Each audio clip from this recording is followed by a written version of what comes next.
Screen पे आप देख पा रहेंगे कि कार्यालय जिला शिक्षा पदाधिकारी औरंगाबाद से एक लेटर जारी किया गया है और ये लेटर जो है आप देख सकते हैं दिनांक 3/6/2024 को ये लेटर जारी किया गया। और यहाँ पे देखिए आपके विषय में स्पष्टीकरण के संबंध में यानी कि पीपीएससी टीआरई 1 और टीआरई 2.0 को लेकर की अपडेट है। यहाँ पे वीडियो पर बने रहेंगे लास्ट तक तो सारी जानकारी आपको मिलेगी। हम टीआरई 3.0 का जो री एग्जाम होने वाला है उससे रिलेटेड भी अपडेट आपको देंगे। यहाँ पे देखिए उपरोक्त विषय अंकित करना है कि आप सभी की नियुक्ति बिहार लोक सेवा आयोग की विज्ञापन संख्या 26/2023 के आलोक में हुई, परंतु आपके द्वारा स्थापित शैक्षणिक प्रशैक्षणिक प्रमाण पत्रों के अवलोकन से स्पष्ट है कि आपकी योग्यता विद्यालय अध्यापक हेतु समुचित नहीं है। और यहाँ पे विवरण जो है निम्नवत दिया गया है। यहाँ पे देखिए रोल नंबर दिया गया है, नाम दिया गया है, विद्यालय का नाम दिया गया है जहाँ पे इनका चयन हुआ है जिस विद्यालय में, और प्रखंड दिया गया है, वर्ग किस वर्ग में इनका चयन हुआ था, विषय दिया गया है, अब अभियुक्ति में यहाँ पे दिया गया है। तो देखिए ये पूरा जो मैटर यहाँ पे आप देख पा रहे होंगे, सारा खेल यहाँ पे जो अदर स्टेट के कैंडिडेट हैं, ठीक है, ये अदर स्टेट के कैंडिडेट हैं या जो बिहार के कैंडिडेट हैं, ध्यान दीजिएगा।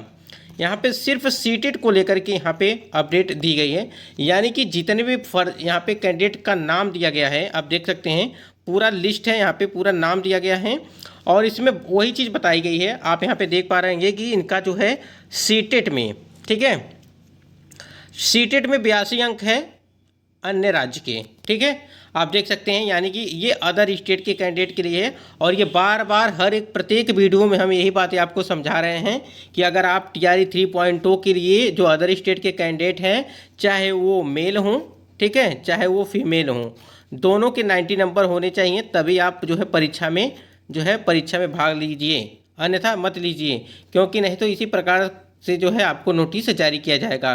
चाहे वो आप महिला हों चाहे पुरुष हों, आपके 90 नंबर्स होने चाहिए।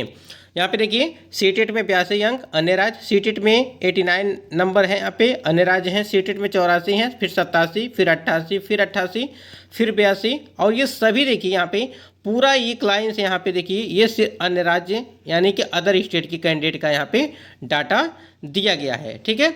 तो ये आप समझ सकते हैं, इसको लेकर के अभी भी कितने लोगों को ये चीज़ें नहीं समझ में आ रही होंगी। कुछ लोगों को तो ये लग रहा होगा कि ये सारी चीज़ें फर्जी हैं। फर्जी नहीं है, जब आपके ऊपर ये सारी चीज़ें पड़ेंगी तब जाकर के आप पूरी तरह से कंफर्म होंगे। तो इसलिए ये बताने का सिर्फ इतना ही यहाँ पे बताने का, ये जो लेटर जारी किया जा रहा है, बार बार प्रतिदिन कुछ न कुछ लेटर जारी किया जा रहा है जो भी चयनित शिक्षक है उनके लिए।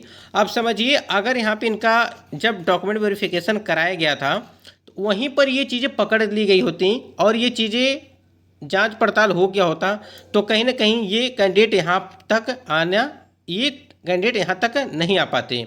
आप समझिए कि कब की भर्ती कराई गई है, यानी कि आपकी टीआरई 1 की भर्ती कब की कराई गई है, लगभग साल भर होने वाले हैं धीरे धीरे। अगर आप देखेंगे तो साल भर से कम, अभी मतलब साल भर नहीं हुआ होगा, लेकिन देखिए इतना दिन होने के बाद अगर यहाँ पे नौकरी किसी की जाती है तो आप समझिए कि उनके ऊपर क्या बीती होगी।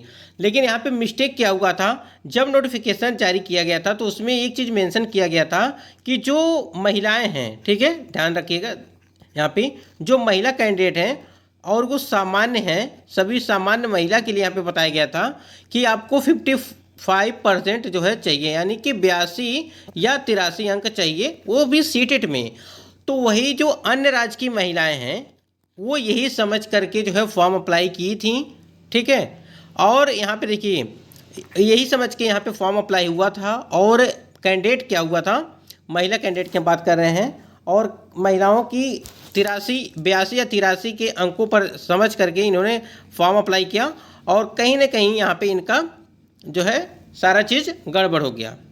महिला वहाँ पे 55%, तो ये जो 55% देख रहे हैं आप सीटेट में, ये सिर्फ बिहार की जो जनरल कैटेगरी की महिला हैं उनके लिए सिर्फ है, यहाँ पे उनके लिए सिर्फ छूट दिया जा रहा है। महिला जो कैंडिडेट हैं बिहार की सामान्य में, ये महिलाओं के लिए है, यानी कि जो भी महिलाएं हैं उनके लिए यहाँ पे 55% जो है यहाँ पे रखा गया है। और ये जो 5% का आरक्षण है ये सिर्फ बिहार की महिलाओं के लिए यहाँ पे लागू किया जाता है, न कि अन्य राज्य के कैंडिडेट के लिए। तो आशा करती ये चीज़ें आप बिल्कुल समझ गए होंगी। अब देखिए यहाँ पे 88 नंबर है सीटेट में, फिर 85 है, फिर 85 है, फिर 89 है, फिर यहाँ पे 89 है, देखिए इस तरह से आप समझ सकते हैं कि कितने ज़्यादा यहाँ पे फर्जी शिक्षक, एक तरह से समझिए आप इनको फर्जी माना जाएगा।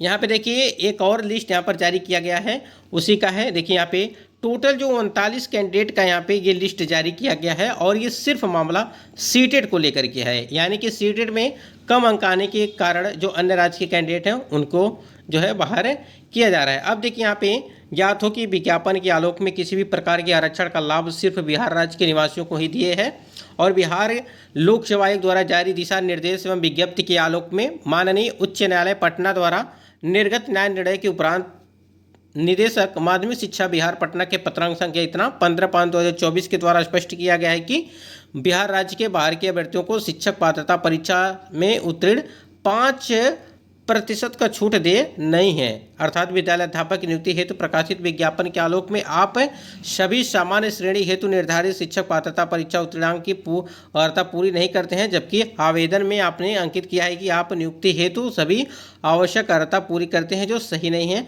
उक्त के आलोक में आपके शिक्षक पात्रता परीक्षा का जो प्राप्तांक है वो 60% से कम होने के कारण आपकी उम्मीदवारी निरस्त योग्य है।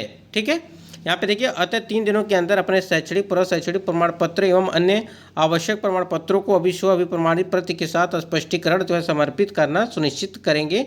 अभ्यर्थियों को निरस्त करते हुए आपकी औपबंधिक नियुक्ति पत्र को रद्द किया जाए। समयावधि में जवाब नहीं प्राप्त होने पर माना जाएगा कि इस संदर्भ में आपको कुछ कहना नहीं है एवं तदालोक में विभाग द्वारा अग्रेतर कार्रवाई भी की जाएगी। ठीक है, ये लेटर जारी किया गया 3 तारीख को। तो आप 3 फिर 4 फिर 5 फिर 6, यानी कि लगभग 5 या 6 तारीख तक आपको स्पष्टीकरण दे देना है। जितने भी कैंडिडेट का यहाँ पे नाम दिया गया है वो यहाँ पे जो है वो अपना देख लेंगे कि किनका नाम है, किनको स्पष्टीकरण देना है। तो ये चीज़ें आप बिल्कुल समझ गए होंगे। तो लगातार ये अपडेट हम आपको बार बार दे रहे हैं और क्यों दे रहे हैं ये भी आपको पता है अच्छे तरीके से।